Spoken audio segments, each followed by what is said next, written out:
अस्सलाम वालेकुम दोस्तों, आज हम आपको पाकिस्तान की एक ऐसी अजीम शख्सियत के बारे में बताएंगे जिनकी खिदमत की वजह से उन्हें एक अजीम इनाम से नवाजा जा चुका है। दोस्तों, आज की हमारी कहानी के आगाज में हम आपको लेकर चलते हैं एक अवार्ड शो में, जहां कैमरों की चमकती रोशनियों में मजबूत जिस्म लिए, मुंह पर दाढ़ी सजाए, सर पर तुर्रे वाली पगड़ी, सफेद शलवार कमीज और काली शेरवानी, पाँव में सुनहरी खुस्सा पहने स्वीडन के शहर स्टॉकहोम की उस तकरीब में वो सबसे मुनफरिद लग रहे थे।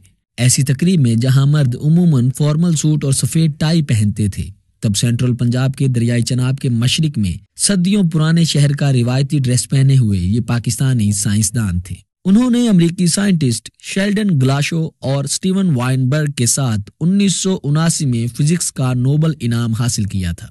कहा जाता है कि आमतौर पर वो पाकिस्तानी साइंसदान जहां भी होते, जो भी मौसम होता, 3 पीस सूट पहनते थे, लेकिन स्टॉकहोम में पगड़ी और रिवायती ड्रेस पहनना उनकी जिंदगी की कामयाबी की बड़ी छलांग पर खुशी का इजहार था।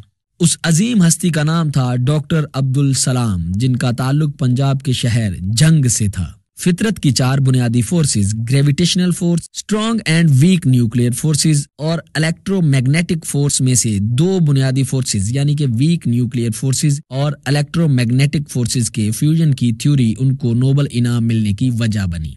लेकिन डॉक्टर अब्दुल सलाम साहब ने जंग के स्कूल में ऐसा वक्त गुजारा था कि जब इलेक्ट्रोमैग्नेटिक फोर्स के बारे में पढ़ाया गया था, तब तक जंग शहर में बिजली ही नहीं आई थी। उस वक्त ठीक से पढ़ाई दिन के वक्त हो सकती थी और रात को सिर्फ लालटेन या दिए की रोशनी में पढ़ा जा सकता था। उस वक्त अगर किसी को बिजली देखनी होती तो वो लाहौर का सफर करता था।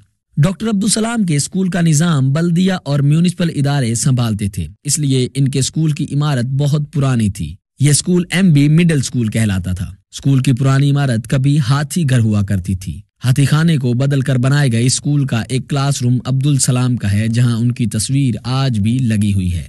स्कूल के हेडमास्टर के दफ्तर में मौजूद इन एंड आउट सर्टिफिकेट के मुताबिक जंग शहर में रहने वाले भट्टी जात के मोहम्मद हुसैन के 29 जनवरी 1926 को पैदा होने वाले बेटे अब्दुल सलाम 3 अप्रैल 1934 को यहाँ 5वीं जमात में दाखिल हुए और 31 मार्च 1938 को 8वीं जमात पास करने पर यह स्कूल छोड़ा। डॉक्टर अब्दुल सलाम अपने 8वीं जमात के एक उस्ताद मौलवी अब्दुल लतीफ साहब को अक्सर याद करते थे।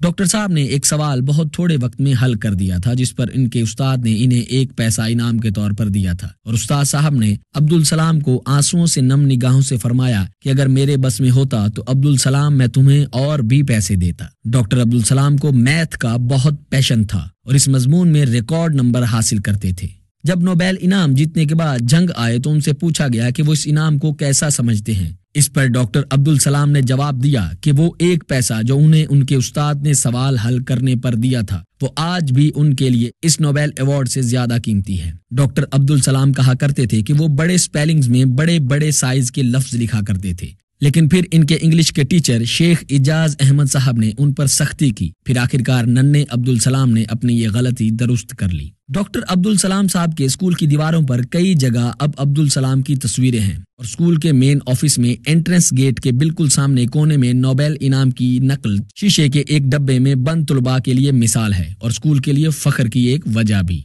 जंग ही का इलाका आदिवाल वो जगह है जहाँ अब्दुल सलाम ने 9वीं जमात में दाखिला लिया।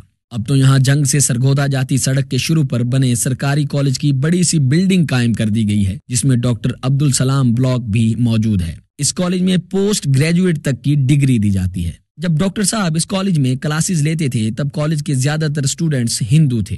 डॉक्टर अब्दुल सलाम का कहना था कि उस्ताद का प्यार और मुनासिब तवज्जो स्टूडेंट को बना या तोड़ सकती है। वो कहते थे कि ये मेरी खुशकिस्मती थी कि मुझे कुछ गैर मामूली सिखाने और प्यार करने वाले असातिज़ा मिले। उनके तालीमी करियर की बुनियाद इसी कॉलेज में रखी गई। यहीं से वो मैट्रिक में सूबे भर में अव्वल आए थे।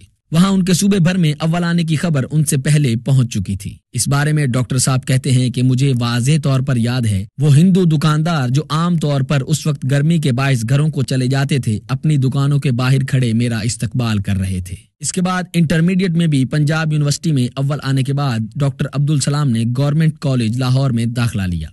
कॉलेज में पढ़ने के साथ साथ शतरंज खेलने लगे तो वालिद ने फौरन शतरंज खेलने से रोक दिया। उन्हें उर्दू शायरी का भी बहुत पैशन था। खास तौर पर उन्हें गजलें बहुत पसंद थी। उन्हें गालिब की शायरी बहुत अच्छी लगती थी। ان کی شاعری یا غزلوں سے محبت کبھی بھی ان کے BA اور MA میں فرسٹ پوزیشن حاصل کرنے میں رکاوٹ کا باعث نہیں بنی، جس پر انہیں بیرون ملک پڑھنے کے لیے حکومت پنجاب کا وظیفہ ملا۔